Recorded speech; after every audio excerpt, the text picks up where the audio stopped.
Helical sweeps are used to sweep a cross-sectional sketch along a helical trajectory. To activate the helical sweep command, from the drop-down list of the sweep, select the helical sweep. And my reference tab is highlighted red, which means I have to define my sketch. Click this define button here, and I'm going to select this plane and click on sketch. Go to the sketch view, and I'm going to draw my sweep profile. Before that, I'm going to add this as my reference and then draw a line like this and give a check mark to it. Now you see that my sketch is not highlighted, which means I have to define my helix axis. Go to the reference tab, and I'm going to select this axis here as my helix axis. And now my sketcher is highlighted, and I'm going to click on the sketcher here and go to sketch view, and I'm going to draw a circle. Click the center point circle and draw a circle like this and give a check mark to it. Now you see that my helix profile is adding the material here. If I want to remove the material, click the remove material here. Now you see that my helical sweep removes the material like this, and this is the preview of it. If I want to generate this as a surface, click this surface here. Now you see that my helix profile is generated as a surface. And if I go to the options tab, I can see an option called capped ends, which closes the ends of my surface. Also, I can able to use the thickness to my sketch by clicking this thicken sketch here. Now you see that's the preview of the thickened helical sweep profile. And you can also change the orientation of it, whether you want in the left hand rule or right hand rule, by selecting this. And you can also flip the direction of your thickness, whether you want thickness inside the material sketch or outside the sketch, by clicking this invert tool here. You can also drag the length of your helical sweep. Just click this drag handle here and drag it like this. And you can also change the diameter of your section by just clicking this section here and just drag it like this. Now you see that my helix profile has a bigger diameter like this. And now I'm going to explain the section orientation. Right now it is the true axis of the revolution, that is, my section plane is parallel to the axis of my helix profile.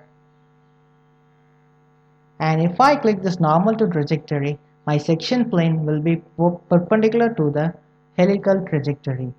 Now I'm going to explain the various pitch options which are available. Right now at the start point, I have a pitch value of 50, and I'm going to change this value of 50 to a value of 30. And to add a pitch, click this add pitch here, and I'm going to enter a value of 60 here. So at the end I have a pitch value of 60, and at the beginning I have a pitch value of 30. Select the add pitch once again, and you can also change your location type by value. For example, I'm going to type a value of 100. Now you see that my point is located at a distance of 100 from the start point of my trajectory. Select the add pitch once again, and I'm going to select it by ratio. I'm going to enter a value of 0.5. Now you see that my point is located at the midpoint of my profile sweep. Select the add pitch once again, and I'm going to select it this time by reference. So for selecting the reference, I have to edit my profile section. Just click on the profile section and select edit definition. And I'm going to locate a point here.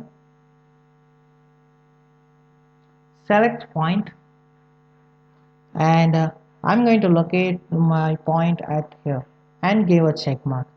Now again edit the helical sweep, and Now select the point, and now you see that I have added the pitch successfully. And now if I go to the options tab, I have an option called constant or variable section. I'm going to edit the section here.